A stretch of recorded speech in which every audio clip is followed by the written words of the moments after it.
저희들이 공부방을 시작한 지도 벌써 만 2년이 넘었습니다. 그 사이 참 많은 일이 있었습니다. 이 공부방은 제 아내만 하고 저는 노는 게 아니고 저도 미미하지만 또 일정 부분을 감당하고 있습니다. 초등 고학년부터 중학생까지 수학은 제가 가르치고 있는데요.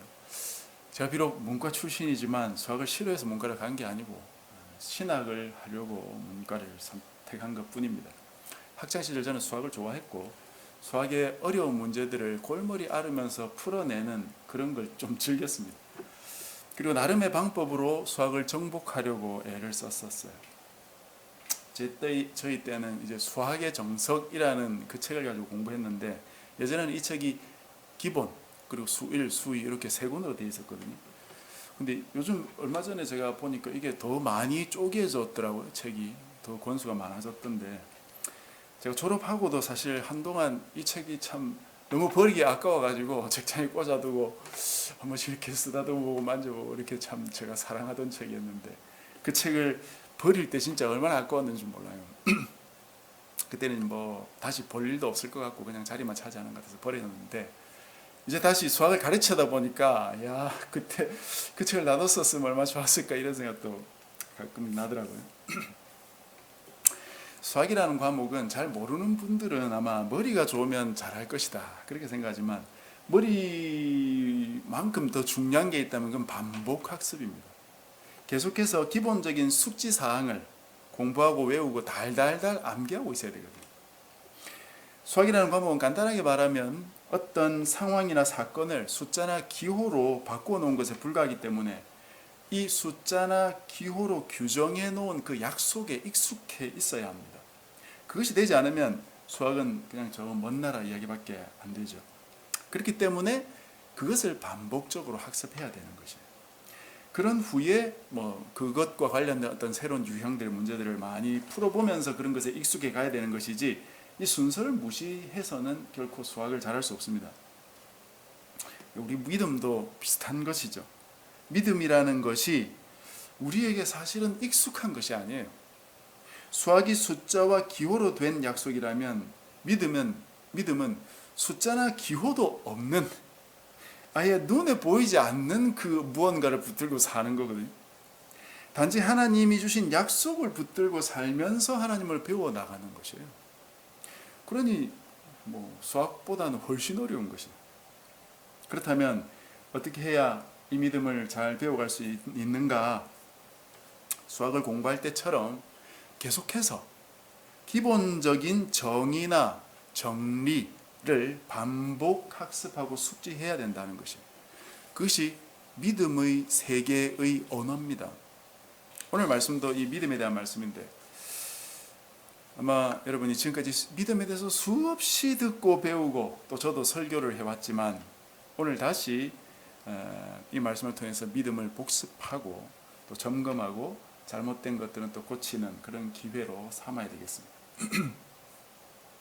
먼저 지금까지의 그 내용을 잠시 스케치를 해본다면 예수님이 공생의 2년 중반에 그 갈릴리 바닷가에서 천국에 대한 8가지 비유를 가르치셨죠.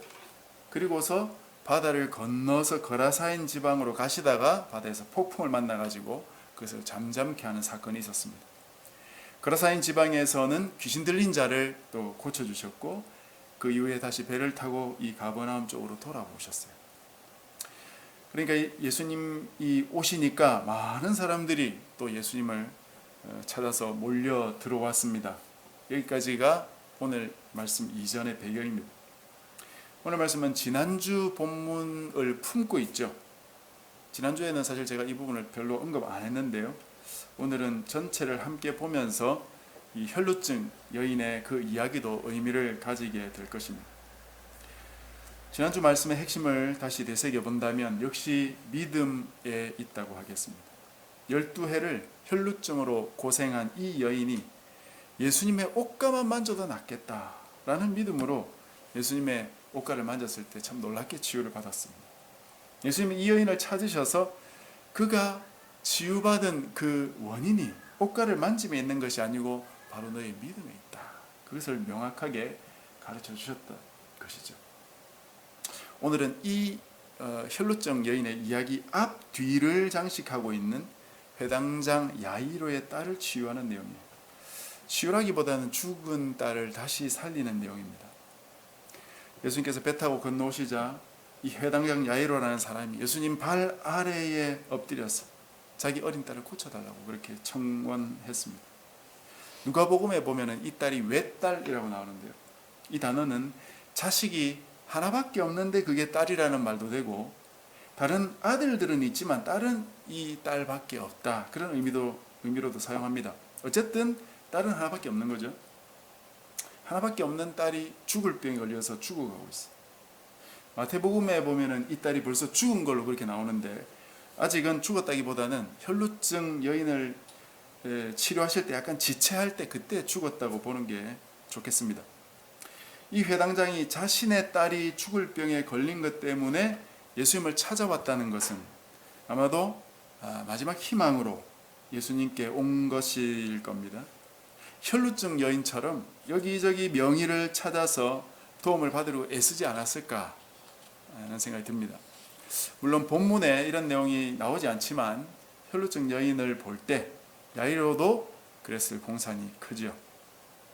자신의 하나밖에 없는 딸이 죽어가고 있는데 뭐 가만히 보고만 있을 그런 아빠가 어디 있겠습니까? 그래서 여기서 우리가 이 문제에 대해서 하나 생각을 해봐야 될 부분이 있습니다. 내가 해결할 수 없는 문제를 하나님께 가져오는 것은 좋은 거죠. 하나님이 능력 있으시고 모든 걸 해결하실 수 있기 때문이에요. 그러나 혹시 하나님께 가져오기 전에 내가 여기저기 다 알아볼 거 다 알아보고 난 뒤에, 즉 인간적인 방법 다 써보고 나서 안 되니까 하나님께 가져온다 하면은 그거는 문제가 있다 하는 것이에요. 그때라도 가져오는 게 뭐 다행일 수는 있겠지만 처음부터 가져왔다면 얼마나 좋았을까요? 내 육신의 질병이라도 하나님이 고치실 수 있고, 심지어 내 죽음까지도 하나님 손에 달려있다고 정말로 믿는다면 다른 방법을 쓰기 전에 하나님께 먼저 아려고 먼저 도움을 요청하겠죠. 하나님께 요청하는 것은 돈도 안 드는 최고의 방법인데 왜 굳이 딴 데 가서 아까운 돈 다 쓰고 뒤늦게서야 오느냐 이 말이에요. 그래도 최선은 다해보고 와야죠, 목사님. 그런 분들이 많죠. 나의 최선을 다해보고 나서 안 되니까 하나님께 가는 것이 문제가 있는 거예요.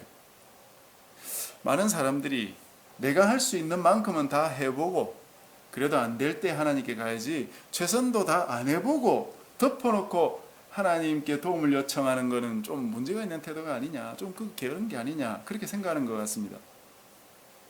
그게 아니라 하나님께 답이 있기 때문에 제일 먼저 하나님께 가라는 건데, 하나님께 도움 요청하는 걸 우리가 해야 할 일을 올바로 하지 않는 듯이 생각하는 습관은 문제가 있죠. 그건 도대체 어디서 왔을까요? 제가 보기에 이 문제의 원인은 두 가지 정도 있는데요. 첫 번째는 요즘은 좀 그 인기가 떨어진 것 같지만 아직도 많은 사람들을 알게 모르게 움직이고 있는 바로 그 자기 개발서의 폐해가 아닐까 하는 생각을 합니다. 1990년 중반에 스티븐 코비가 썼던 성공하는 사람들의 7가지 습관이라는 책이 자기 개발에 불을 지폈고, 그 뒤에도 계속해서 이런 류의 책들이 나오고 있고 베스트셀러의 그 자리를 지키고 있습니다. 이런 책들의 중심 메시지는 한결같아요.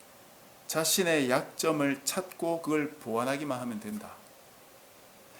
긍정적인 면은 자신의 부족한 부분을 돌아보게 한다는 것과 습관을 고칠 수 있는 좋은 제안들을 많이 제시한다는 거예요. 반면에 이런 책들이 가진 부정적인 영향은 이것보다 훨씬 큽니다. 우리의 예상보다도 훨씬 커요. 내가 실패했다고 느껴질 때 그 이유를 나의 노력의 부족으로만 생각하기 쉽다는 거죠. 물론 열심히 성실히 노력하는 자세는 우리 모두에게 필요합니다. 그러나 그보다 더 중요한 것이 그리스도인들에게는 있다는 거예요. 그게 바로 하나님의 뜻이다 하는 거죠. 하나님의 뜻에 합당한 것을 내가 노력해야 하는 것이죠. 즉 하나님께서 하라고 하신 것을 노력해야 된다 이거예요. 방향이 중요하다 이 말입니다. 잘못된 방향으로 노력하든지 또는 아무런 방향 없이 노력만 한다면 어떻게 되겠습니까? 우리 사회가 아직도 그런 사회임을 보여주는 단면이 바로 입시제도라고 할 수 있습니다. 성적에 맞춰서 대학을 정하고 성적에 맞춰서 학과를 정해요. 나의 미래를 결정지을 수 있는 중요한 관문에서 자신의 재능, 성향, 신앙적으로 말하면 자신의 소명이나 하나님의 뜻보다는 단지 성적에 맞춰서 결정하고 대부분이 그렇게 하고 있다는 사실 자체가 아직도 우리 사회가 모든 문제의 근원을 한 개인의 약점에게로 환원시키고 있다는 증거예요. 그러니 이 문제를 극복하려면 이전보다 더 노력해야 되고 덮어놓고라도 일단 노력해야 되고 노력하지 않으면 이 사회에서는 루저가 되는 것이 마땅하다 그렇게 여긴다 이겁니다. 이런 우리 사회의 태도가 신앙 안에까지 스며들어 와서는 우리 신앙의 근본을 흔들려고 폼 잡고 있는 것입니다. 여러분, 이 이야기는 결코 단순한 이야기 아니에요. 우리 사회의 저변에 깔린 가치관에 관한 이야기입니다. 그 가치관에 맞게 목표 없이 그냥 잘 살기 위해서 열심히 돈 버는 기계들이 다 되어가고 있는 것이에요. 그러다가 어느 순간 그럴 때가 오죠. 지금 내가 뭐 하고 있느냐? 내가 무엇하면서 지금까지 살고 있는가? 자기를 돌아보는 순간이 오는 거죠. 그렇게나마 자신을 돌아보는 순간이 온다면 그래도 다행인 것 같습니다. 그렇지 못한 사람도 많은 것 같아요. 다시 한번 말씀을 드립니다. 노력은 하나님 뜻 안에서 해야 후회하지 않습니다. 하나님 뜻을 쫓아가는 일에 노력해야 됩니다. 하나님 뜻을 순종하는 일에 노력해야 됩니다. 따라서 제일 먼저 하나님께 달려가야 하고 그 앞을 떠나지 말아야 된다 이거예요. 왔다 갔다 하면 안 됩니다. 하나님이 창조주시요 모든 만물의 주관자가 아니십니까?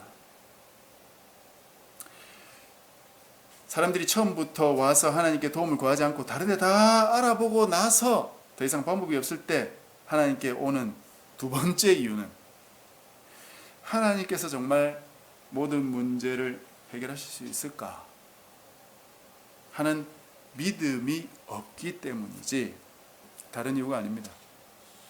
정말 하나님께 그런 능력이 있다고 믿는다면 당연히 제일 먼저 하나님께 찾아오겠죠. 여러분이 죽을 병에 걸렸다고 생각해 보십시오. 그리고 이 뒷산에 가면은 진짜 모든 병을 다 고치는 의사가 있다고 생각해 보세요. 그러면 여기저기 뭐 의사, 한의사, 뭐 대체의학 하시는 분 찾아다니고 나서 할 수 없어서 이 의사에 오겠습니까? 아니면 다이렉트로 이 의사에 가겠습니까? 물을 필요도 없는 뻔한 이야기입니다. 만약 하나님께서 정말 모든 것을 해결할 수 있는 능력을 가지고 계신다고 믿는다면 다른 데 시간이나 뭐 돈이나 정력을 낭비할 사람이 누가 있겠어요? 아무도 그렇게 하지 않을 겁니다. 그러면 이 회당장처럼 딸이 다 죽어갈 때까지 갈 일도 없을 것이고 12의 혈루증 여인처럼 모든 재산을 다 허비할 일도 없을 거예요. 그걸 믿고도 오지 않는 사람은 없습니다. 믿지 않기 때문에 오지 않는 것이에요. 여기저기 다 가보고 마지막에 하나님께 오는 거는 정말로 다른 모든 것보다 하나님의 능력을 신뢰해서 아껴두었다가 뒤늦게 오는 게 아니라 아무래도 방법이 없으니까 지푸라기라도 붙잡아 보자 라는 심정으로 오는 거예요. 믿음으로 오는 게 아닙니다. 본문의 야이로와 혈루증 여인은 예수님께서 은혜를 베풀어 주셨지만 이런 이야기를 다 아는 우리가 계속해서 그렇게 한다면 예수님께 믿음 없다고 아마 책망을 받게 될 것입니다. 처음부터 하나님께 맡기셔야 됩니다. 모든 걸 하나님께 맡겨야 됩니다. 그리고 맡겼다면 끝까지 맡기시고 맡겨놓고 있어야 됩니다. 그것이 믿음입니다. 그런데 또 하나 생각할 것이 있는데요. 어찌되었든지 하나님께 맡기기는 했는데 그 뒤에 믿음이 흔들리는 경우가 생기고 그것 때문에 포기하고 싶은 그런 경우가 생긴다 이거죠. 계속해서 이 오늘 본문의 이야기를 생각해 보십시오. 이 야이로가 예수님께 부탁하고 예수님께서 야이로의 집으로 갈 때 혈루증 여인이 등장했어요. 이 이야기는 지난주 했으니까 반복하지 않겠습니다. 다만 이 일이 벌어질 때 야이로의 심경을 한번 생각해 보십시오. 자신의 딸이 거의 죽어가고 있어요. 아마 집에서 나올 때 그걸 확인하고 나왔으니까 시간이 흘러가면서 얼마나 초조하고 긴장했겠어요. 한시라도 빨리 예수님을 모시고 가야 되는데 혈루증 여인 사건이 터져버린 거예요. 그리고 그 여인이 치료받았으면 이제 빨리 가시면 되는데 예수님께서 또 이 여인을 계속 찾으세요. 그 사이에 집에서 사람이 왔습니다. 해당장님, 딸이 죽었습니다. 이때까지 이 야이로의 심경의 변화를 한번 생각해 보십시오. 처음에는 너무 절박하게 예수님께 나와서 간구했겠죠. 예수님께서 그 요구를 들어주겠다 하시니까 이제 됐구나, 안 됐을 겁니다. 가던 도중 혈류증 여인이 끼어드니까 초조했겠지만 저 여인이 12년 동안이나 저렇게 병을 앓고 있었는데 완치되는 걸 보면서 아마 확신이 한편으로는 더 들었을 거예요. 거기까지는 좋았는데 딸이 죽었다는 소문을 들은 거죠. 얼마나 마음이 흔들렸겠어요. 짧은 시간 이 야이로의 머릿속에 얼마나 많은 생각이 지나갔겠어요. 성경에 기록되지는 않았지만 이런 절박한 상황에서는 온갖 생각이 다 머릿속에 지나가기 때문에 굉장히 복잡했을 거예요. 혈루증 여인이 원망스러웠을지도 모르겠습니다. 그때 주님께서 말씀하셨죠. 두려워 말고 믿기만 하라. 우리가 믿음으로 하나님께 내 문제를 맡기려면 처음부터 맡기고 끝까지 맡겨야 된다고 했어요. 맡겨놓고 있어야 된다 이거예요. 사태가 어떻게 되든지 간에 하나님께서 통제하실 것이라고 믿고 맡겨놓아야 된다 이겁니다. 그런데 사람은 하나님께 맡겼다 하면서 내 생각과 내 예상대로 그게 가지 않으면 염려하고 불안해하면서 시험에 빠지는 것입니다. 말은 안 하지만 속으로는 하나님께 맡겼더니 안 되겠다, 도저히 답답해서 안 되겠다 하면서 결국은 하나님께 맡겼더니 딸만 죽었다고 생각하는 거예요. 그런데 다른 데 가도 별 뾰족한 수가 없는데도 가만히 있을 수 없으니까 여기저기 막 왔다 갔다 하는 겁니다. 사실은 여러분 잘 기억하셔야 됩니다. 별 다른 수가 없어요. 별 뾰족한 수가 없습니다. 하나님께 맡겼는데도 안 되는데 다른 데 맡길 때가 있겠어요? 다른 데 이렇게 해보니까 되더라 하는 분들은 그게 된 게 아니고 사실은 자기 꾀와 자기 수를 써서 그게 어떻게든 되도록 만든 것에 지나지 않습니다.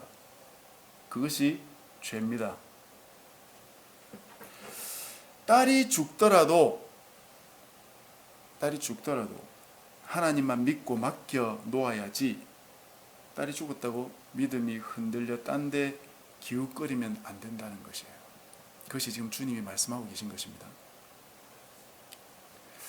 이거 굉장히 어려운 일이죠. 내 딸이 죽어도 과연 주님께 맡겨놓고 있을 수 있는가? 참 너무 어려운 일이에요. 우리 생각으로 사실 할 수 없는 일입니다.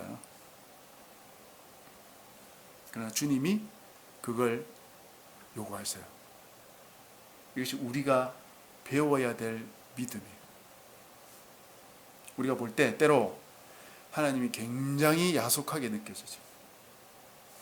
죽기 전에 그냥 살려주시면 좋겠는데 왜 꼭 죽고 나서야 그렇게 살리려고 하실까요? 항상 그렇지는 않지만 어떤 경우에는 반드시 죽기까지 기다리셨다가 죽고 나서 살리십니다. 이 부분에 대해서 우리가 좀 더 명확하게 보기 위해서는 요한복음 11장으로 좀 가봐야 됩니다. 거기서 나사로를 주님이 살리시죠. 그때 주님이 명확히 말씀하십니다. 나사로가 죽기까지 기다리시다가 죽고 나서야 가서 그를 살리세요. 그 이유가 뭐겠습니까? 여러분, 그 요한복음 11장으로 한번 가보면 좋겠습니다. 여러분 한번 찾아보십시오. 제가 말씀이 좀 길어서 인쇄를 안 했는데요. 요한복음 11장. 왜 주님께서 나사로가 죽고 나서야 다시 살리셨을까? 요한복음 11장 3, 4절에 보면은 나사로가 병들자 예수님께서 하신 말씀이 이 병은 죽을 병이 아니라 하나님의 영광을 위한 병이라고 말씀하셨어요. 병 자체가 하나님의 영광을 위한 병이라는 말이 아니고 이 병이 하나님께서 자신의 영광을 드러낼 계기가 되는 병이다 이 말이에요.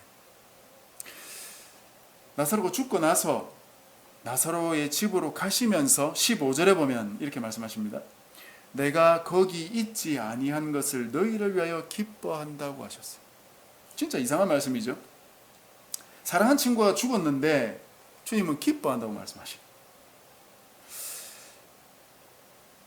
그러나 이 뜻은 이 병, 곧 죽음을 생명으로 극복하실 하나님의 영광에 대한 기대로 예수님이 충만해 계시다 이 말이에요. 그 뒤 나사로의 무덤으로 가셔서 무덤 문을 열어라 그렇게 말씀하시죠. 그때 마르다는 여전히 예수님의 권세를 믿지 않고 하나님의 능력도 믿지 못하고 죽은 지 나흘이나 되어서 냄새가 납니다 그렇게 말했어요. 그때 예수님께서 이렇게 말씀하십니다. 내 말이 네가 믿으면 하나님의 영광을 보리라 하지 아니하였느냐. 그리고는 그 나사로를 죽음에서 불러내셨습니다. 예수님께서 나사로가 죽은 후에 가셔서 살린 이유가 뭡니까? 하나님의 영광을 나타내기 위함입니다. 다시 말하면 하나님께서 죽은 자도 살려내실 수 있는 생명의 창조주요 죽음을 이기시는 분이심을, 그런 하나님이심을 나타내어서 믿도록 하기 위함이다. 우리는 하나님을 생명의 주인이라고 믿고 또 모든 세상의 창조주라고 고백합니다. 오늘도 예배 앞부분에 사도신경을 고백하면서 하나님의 하나님 되심을 고백했죠. 그러나 과연 나는 하나님께서 정말 그런 능력이 있으신 위대한 분이라고 믿고 있느냐? 하나님께 내 삶을 완전히 맡겨도 다 잘 알아서 이끌어 주실 거라고 나는 믿고 있는가? 온 세상을 창조하시고 생명까지도 창조하신 그 하나님께 내 삶의 모든 것을, 내 딸의 생명까지도 맡겨도 괜찮다고 나는 진짜 믿고 있느냐 하는 거죠. 내가 가장 소중하게 여기는 그것까지도 하나님께 다 맡겨도 괜찮느냐 이겁니다. 내가 하나님을 믿는 그 믿음은 실제가 되었습니까? 아니면 내 머릿속에, 내 입속에만 있는 믿음입니까? 교회와 신앙, 세계 속에만 있습니까? 아니면 내 일상에도 그 믿음이 뿌리 내리고 있습니까? 분명히 알 것은 내 생명이 하나님께 달려있다는 믿음을 연단할 때가 온다는 것입니다. 회당장 야이로의 딸만, 또 나사로만 생명의 주권이 하나님께 달렸다는 걸 믿어야 될 게 아니고 하나님 백성들은 누구나 이 믿음을 가져야 됩니다. 그래야 구원받죠. 그렇다면 그 시험의 내용과 경우는 약간 다르다 할지라도 반드시 이 시험이 내게도 언젠가는 찾아온다는 걸 아셔야 돼요. 그걸 대비하고 있어야 됩니다. 누구나 처음 겪는 일에는 흔들리기 마련이에요. 그때 어떻게 해야 될까요? 진짜 내 생명이 흔들리고 있는 그 시험이 내게 다가올 때 어떻게 해야 됩니까? 무슨 묘책이 있습니까? 예수님께서 흔들리고 있는 야이로에게 말씀하셨어요. 두려워하지 말고 믿기만 하라. 두려워하지 말고 믿기만 하라. 믿음의 반대는 두려움이죠. 예수님께서 바다에서 제자들에게 한 말씀도 똑같아요. 어찌하여 두려워하느냐? 어찌하여 너희가 믿음이 없느냐? 그렇게 말씀하셨죠. 믿음이 없으니까 두려워하는 것입니다. 주님을 믿어야 두려워하지 않을 수 있어요. 주님만 믿으시길 바랍니다. 주님이 모든 능력을 가지고 계신다는 사실을 굳게 믿으시길 바랍니다. 무슨 능력입니까? 비록 딸이 죽었다 해도 다시 살릴 수 있는 능력이 하나님께 있다 이거죠. 하나님은 우리가 생명을 다시 살릴 수 있는 능력까지도 있으신 분이다 하는 사실을 믿기를 바라시는 것이죠. 다시 한번 믿음에 대해서 정리를 하고 말씀을 마치겠습니다.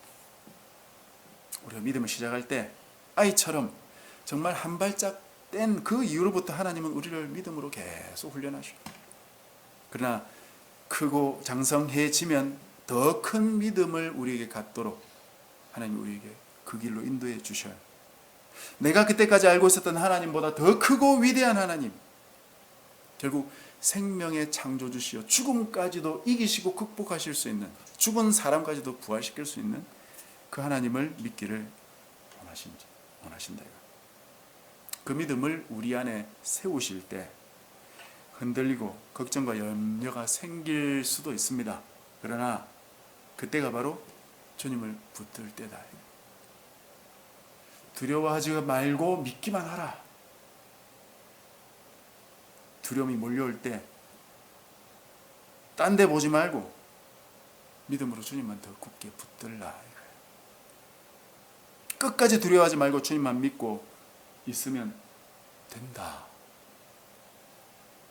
그러면 주님의 영광을 보게 될 것입니다. 이런 놀라운 일은 아무나 경험할 수 있는 게 아니죠. 오직 하나님 백성들에게만, 하나님이 선택한 그 백성들에게만 보여주시는 하나님의 은혜예요. 그래서 주님께서 야이로와 그 딸을 살려내시는 그 장소에 있었던 제자들에게 아무에게도 말하지 마라, 그렇게 말씀하신 것입니다. 하나님께서 기적을 일으키신 이유가 명백합니다. 하나님은 기적을 일으켜가지고 많은 사람들을 자신의 백성으로 모아내기 위한 의도가 전혀 없어요. 자기 백성들이 하나님을 어떤 하나님으로 믿느냐, 어떤 하나님으로 믿어야 하느냐, 그것이 하나님의 주된 관심사입니다. 그걸 위해서 하나님은 온갖 기적을 일으키시는 것입니다. 하나님은 생명의 주권자이십니다. 나의 생명도 하나님의 손에 달려있어. 하나님만이 나의 죄병까지도 고치실 수 있으십니다. 그래서 오직 이 하나님을 붙들고 믿음으로 살아가야 됩니다. 그래서 정말로 우리의 믿음이 계속해서 자라서 죽음에서도 부활시키시는 그 하나님도 온전히 믿을 수 있는 저와 여러분이 되시기를 주님의 이름으로 간절히 축복합니다.